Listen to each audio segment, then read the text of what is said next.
Hey there, welcome back to Reddit Dating, the best channel for Reddit cheating stories. Be sure to like, subscribe, and hit the bell notification for more stories like these. Now, let's get into the video. When my girlfriend cheated on me, I devised a plot of vengeance. My girlfriend, 22F, now ex, admitted to me, 24M, that she had been talking to someone else on Instagram and had felt attracted to him, but she felt bad and regretted it. Why? You're probably scratching your head, wondering what occurred. Well, I have an extraordinary ability to detect deception, and this was the most ridiculous piece of rubbish I'd ever heard in my life. The fact that she felt awful for just speaking did not appear to be typical of her. She had been aloof since the beginning of the relationship. Because I was too close to her, I tried to put it aside and concentrate on my work, but something wasn't quite right, and I could still sense something was wrong. The paranoia was consuming me from the inside out. Our relationship deteriorated during the next few weeks. Despite the fact that she had few acquaintances, she had been surprisingly gregarious, going out with a variety of them, or so she claimed. With this knowledge, I was able to conclude that she had only told me half the truth, and that she had continued her criminal activities. The reason why someone would only half confess something in order to continue doing it has eluded me to this day. The relationship was pretty much dead in every manner, and I had counseled her to stop it since I didn't see any use in prolonging it. However, she persisted in trying because I had found her a good job and she was making excellent progress as a result of my friend's encouragement. When I realized that this was her motivation for continuing, I felt something break inside of me. Through unbearably similar situations, career disappointments, and personal betrayals from her friends, I had been at her side through it all. I gave her everything I had all of the time, and she was grateful. I lived only for the purpose of bringing her happiness. But in reality, she was living on my dime and keeping me in the dark about her whereabouts. As the idiot that I was, I began plotting my icy cold retribution in the hushed confines of my own home. I attempted to contact a random female, J, who provided me with her phone number months before these occurrences, but I was unable to do so because I was steadfast. My explanation for why I hadn't called was accepted by her. We hardly exchanged pleasantries on our first date, but she surprised me by kissing me at the end of it. It made me feel uneasy and guilty at the same time. I waited for my girlfriend to come out of the shower the next morning and snooped through her emails and other correspondence. I discovered what I had suspected for weeks: she had kept the show running, and it had reached incredible heights. In addition to going out multiple times per week and sending pictures constantly, I also did so while I was with her at other times.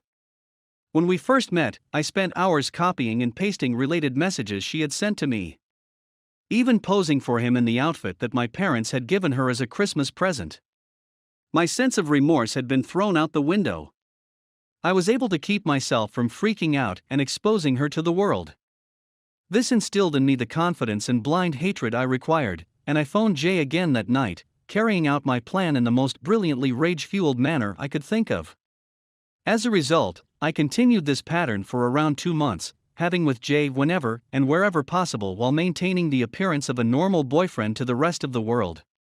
My girlfriend came over one night, and we proceeded to further screw her while focused on the hatred in my thoughts.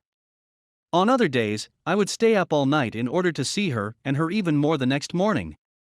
Following that, I often left out minor hints of skepticism in her direction in order to make her feel anxious and guilty about the situation. My relationship with my girlfriend came to an end after discovering her lies, but I maintained my moral superiority over her by keeping my secrets from her. Even after I presented her with the facts, she continued to deny everything. She had been depressed for days following their reconciliation.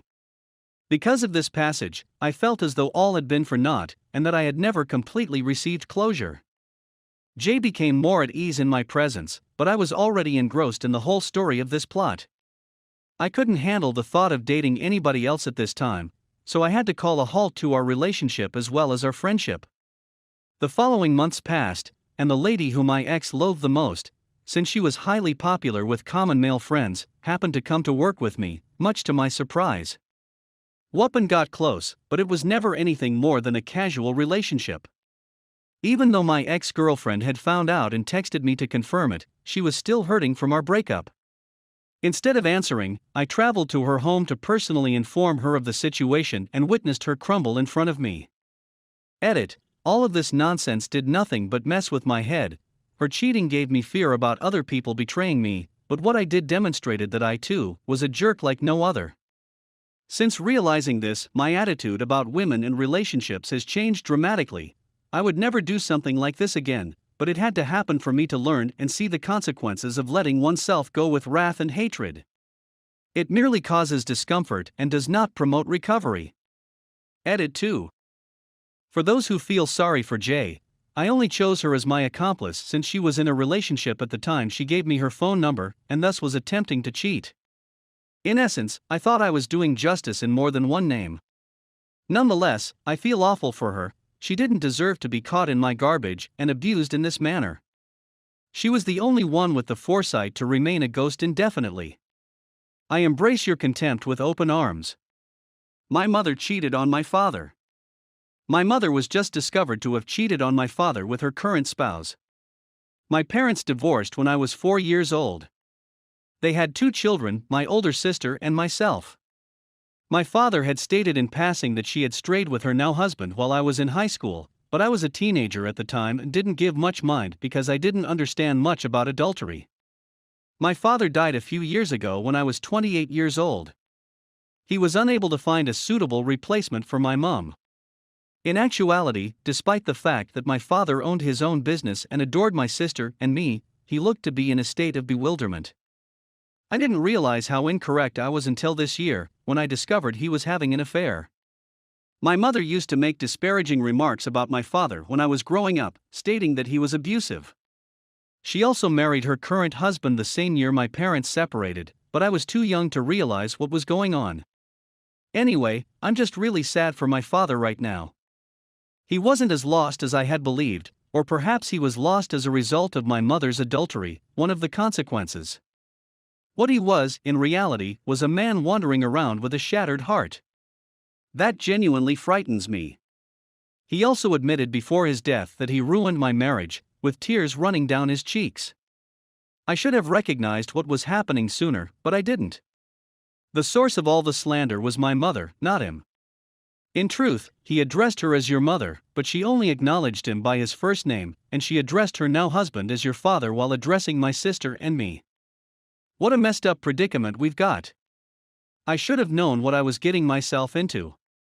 I wish I could hug my father and tell him it wasn't his fault, that cheating is selfish, and that if she wasn't happy with him, she could have just left without having to sleep with another man.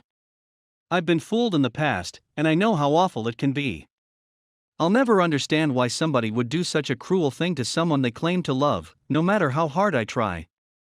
In terms of how I view her, and how I feel about her, my mother will never be the same to me again. The same might be said of her husband. He moved in with my mother and played a hand in my father's and now my own deaths. I don't want to have anything to do with either of them. They have no idea how I found out, and I have no plans to tell them. It is not their problem that they are aware of my desire to separate myself from them in the future.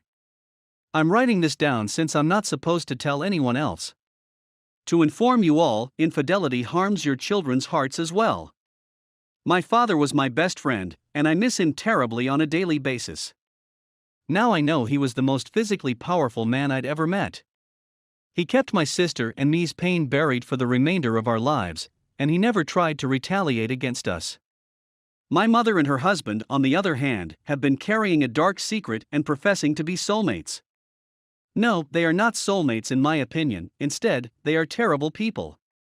My father may never have found love, but I admired him, and will always see him as a hero. She had the strongest heart I'd ever seen, and I didn't even realize it at the time. Second edit. I'd want to thank everyone who has taken the time to remark and assist me. I'll provide an update as soon as I have one. I've looked over all of the comments and sorry for not being able to react to everyone. Thank you one more.